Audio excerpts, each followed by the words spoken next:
যাক ভারতে। গ্রীষ্মের তীব্র তাপদাহের সমস্যার কথা আমরা সকলেই জানি। এর ফলে শুধু স্বাস্থ্য নয়, ক্ষতি হয় কৃষকের কষ্টার্জিত ফসলেরও। ভারতে এখনো পর্যন্ত 65% মানুষ জীবিকার জন্য কৃষির ওপরে নির্ভরশীল। আবহাওয়ার খামখেয়ালিপনার কারণে এই কৃষকদের অনেকেই টিকে থাকার সংগ্রাম করছেন। তামিলনাড়ুর একদল কৃষক তাঁদের ভবিষ্যতের নিরাপত্তায় ভিন্ন উপায় বেছে নিয়েছেন। 2024-এর গ্রীষ্মে ভারত চরম তাপপ্রবাহের সম্মুখীন হয়েছে, যা বেশিরভাগ জায়গাতেই অসহ্য হয়ে ওঠে। তামিলনাড়ুও এর ব্যতিক্রম নয়। কিছু জায়গায় এই তাপপ্রবাহ প্রায় 43 ডিগ্রি সেলসিয়াস তাপমাত্রা ছুঁয়েছিল। এই চরম পরিস্থিতিতে ভৌমজল নিঃশেষ হয়ে যায়, ফলে জলের সংকট দেখা দেয়, ফসল নষ্ট হয়ে যায়। অনেক কৃষক এই সমস্যায় পড়েন, কিন্তু পুষ্পাবতীর মতো যারা স্মার্ট কৃষি ব্যবহার করেছেন তারা বাকিদের তুলনায় ভালোভাবে এর মোকাবিলা করেছেন। நான் சிங்கிள் லேடியா இப்போ 40 ஏக்கரை வந்து நான் ஒருத்தையே மேனேஜ் பண்ணிக்கிறேன்। স্মার্ট কৃষিকাজ ফলন ও জল ব্যবস্থাপনা দুক্ষেত্রেই সাহায্য করেছে। যেখানেই থাকি ইন্টারনেটের মাধ্যমে মোটর চালাতে এবং জলের সরবরাহ নিয়ন্ত্রণ করতে পারি। উচ্চশিক্ষা ছাড়া নিজেই এত বড় খামার চালাতে পেরে পুষ্পাবতী গর্বিত।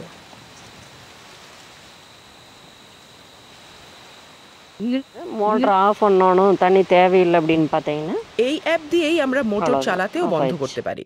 இப்போ நாங்க 40 ஏக்கர்ல விவசாயம் பண்ணிக்கிறோம்। அதுல ஒரு 25 ஏக்கர் தென்னை, আমার 40 একরের মধ্যে 25 একর নারকেল চাষের জমি এবং 5 একর সুপারি চাষের জমি। 3 இடத்துல இருக்குதுங்க। அந்த 3 ক্ষেতের নানা জায়গায় আমার 3টি নলকূপ ও 2টো কুয়ো আছে। কর্মীরা জলের সরবরাহ বজায় রাখতে সমস্যায় পড়ছিলেন, তাই আমি স্বয়ংক্রিয় কৃষি শুরু করি। அதனால ஆட்டோமேஷனுக்கு மாறிடலான்ட்டு மாறிட்டாங்க।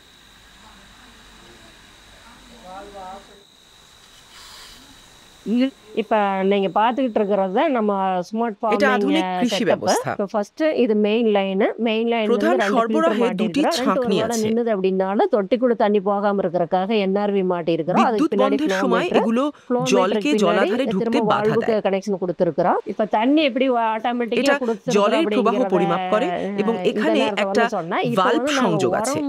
தண்ணியோட சேர்ந்து ஆட்டோமேட்டிக்கா போற மாதிரி செட் பண்ணி জলের মিশ্রণ জলের আকারে যায়। ரெண்டு মিক্স ஆகி இப்ப போறது நீங்களே பார்க்கலாம்। পুষ্পাবতী আগে যে নদীর উপর নির্ভরশীল ছিলেন তা এখন শুকিয়ে গিয়েছে। তিনি চাষ পদ্ধতি না বদলালে তার জমি এত সবুজ থাকতো না।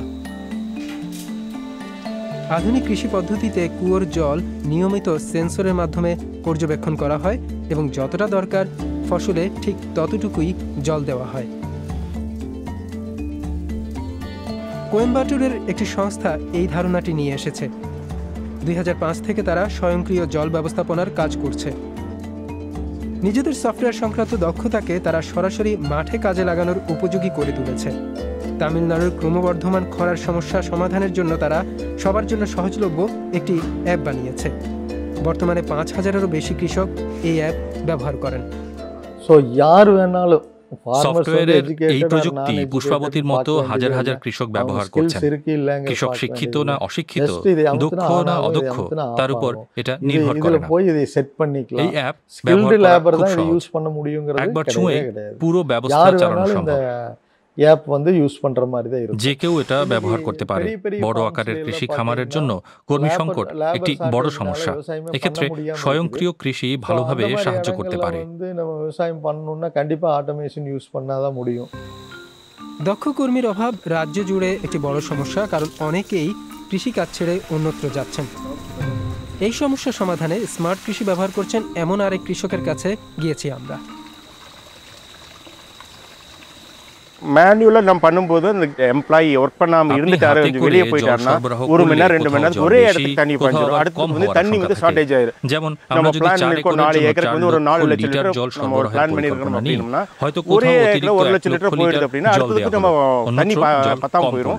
அந்த ஷெட்யூல் படி நம்ம நடத்த முடியும்। பட் இந்த ஆட்டோமேஷன் பார்த்தோம்னா ஒரு ஏக்கர் பூமிக்கு 50 சென்ட் அப்படின்னா ஒரு 2 லட்சம் லிட்டர் அப்போ அப்படி எய்ம் பண்ணா 2 லட்சம் லிட்டருக்கு ஒரு டிராப் தண்ணி கூட அந்த பூமிக்கு போகாது। ஆட்டோமேட்டிக்கா வால்வ் ஜம்ப் ஆகி அடுத்து போயிடும்। அதுக்கு 50000 லிட்டர் வச்சிருந்தா அதுக்கு 50000 லிட்டர் முடிச்சு அதுக்கு அடுத்து போயிடும்। যন্ত্রপাতিকে আপন করে নিতে হবে। ஒரு மாடர்ன் அக்ரிகல்ச்சருக்குள்ள எல்லாரும் வரணும் அப்படிங்கறதா விவசாயத்தை விட்டு யாரும் வெளிய போக கூடாதுங்கிறது என்னோட கருத்துங்க।